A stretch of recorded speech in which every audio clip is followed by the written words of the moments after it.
Good evening friends, stock సుదర్శనకి స్వాగతం. ఈరోజు date వచ్చేసరికి 18 ఫిబ్రవరి 2026.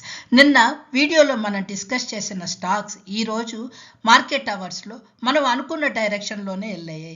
డిక్సన్ అండ్ కెయిన్స్ మనం బేరిష్గా ఉన్నాయి అని అనుకున్నాము. ఈరోజు అదే మూమెంట్లో ట్రావెల్ అయింది. ఐ హోప్ మీకు నిన్నటి వీడియో ఇన్ఫర్మేషన్ హెల్ప్ అయిందని అనుకుంటున్నాను. అలానే ఈరోజు నిఫ్టీ క్లోజింగ్ టైంకి రెసిస్టెన్స్ పైన బ్రేక్అవుట్ అయిన స్టాక్స్ని, అలానే సపోర్ట్ని బ్రేక్ చేస్తున్న స్టాక్స్ని, ఇలాంటి ఇంట్రెస్టింగ్ స్టాక్స్ని షేర్ చేశాను. సో కుదిరితే వీడియో ఫుల్గా చూడడానికి ట్రై చేయండి. Thank you. Standard disclaimer: I am sharing this only for educational and informational purpose. Please do not make any trade based on the view shared in the video. వీడియోలో మనం ఫర్దర్గా ఒక్కొక్క స్టాక్ని in detail analysis చేద్దాము.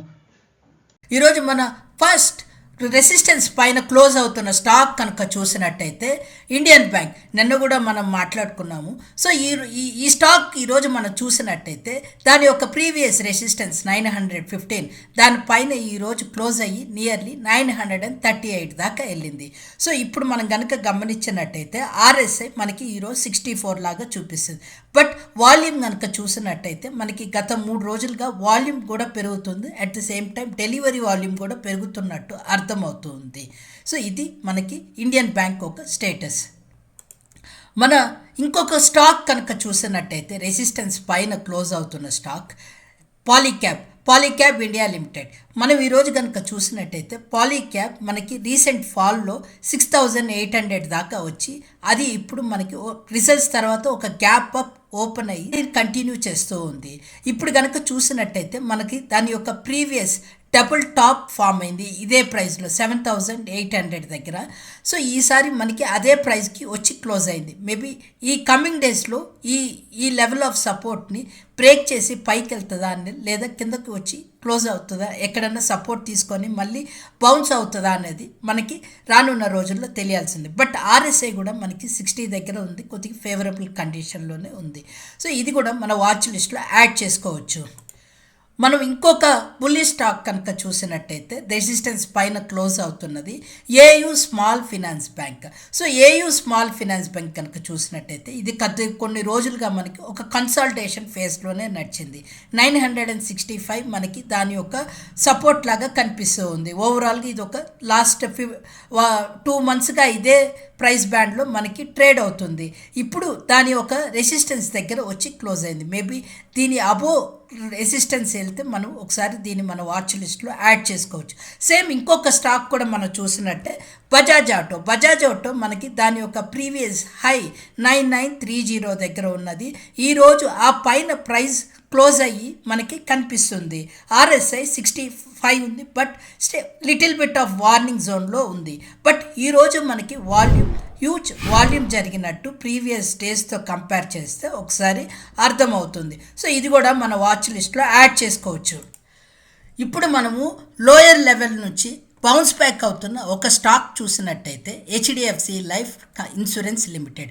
So మనం HDFC life కనుక చూసినట్టయితే దాని యొక్క రెసిస్టెన్స్ మనకి నియర్లీ 790 దగ్గర ఉన్నది.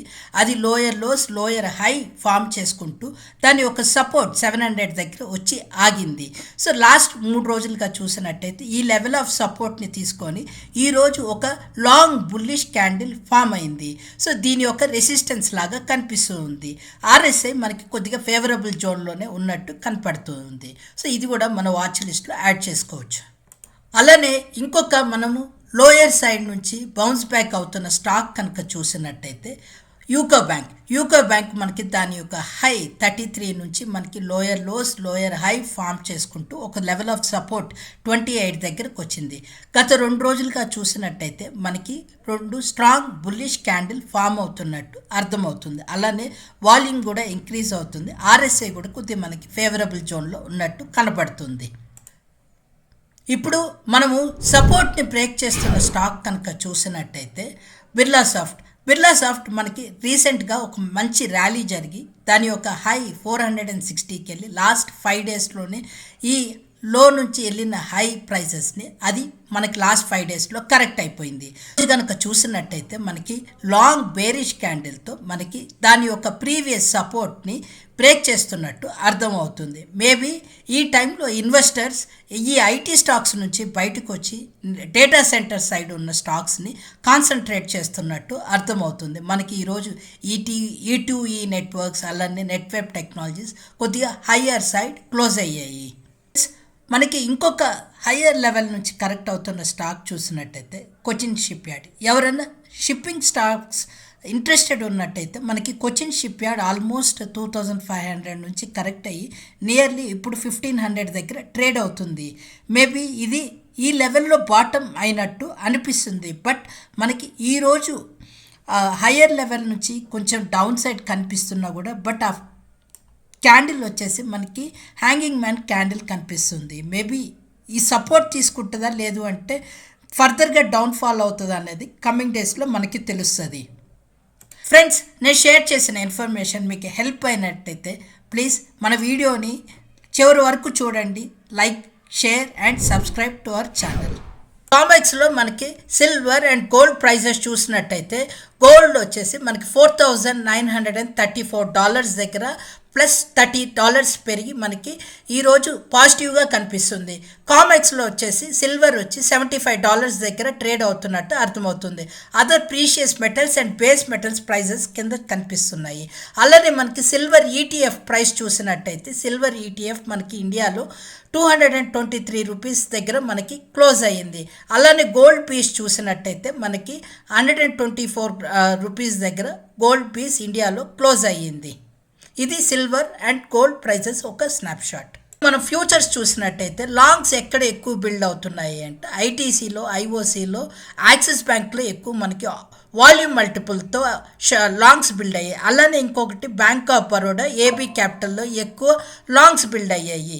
షార్ట్స్ ఎక్కడ బిల్డ్ అయ్యాయి అంటే మనకి ఫ్రెష్ షార్ట్స్, విప్రో, ఎటర్నల్, తర్వాత వచ్చేసి మనకి అరోఫార్మా అండ్ పిహెచ్ఏలో ఎక్కువ షార్ట్స్ బిల్డ్ అవుతున్నట్టు కనపడుతుంది.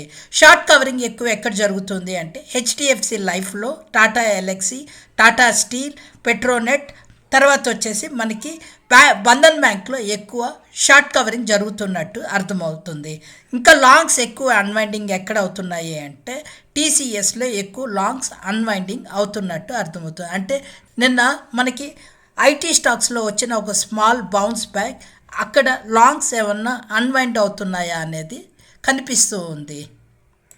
ఈ వీడియో మీకు నచ్చినట్టయితే please do like, share and subscribe to our channel.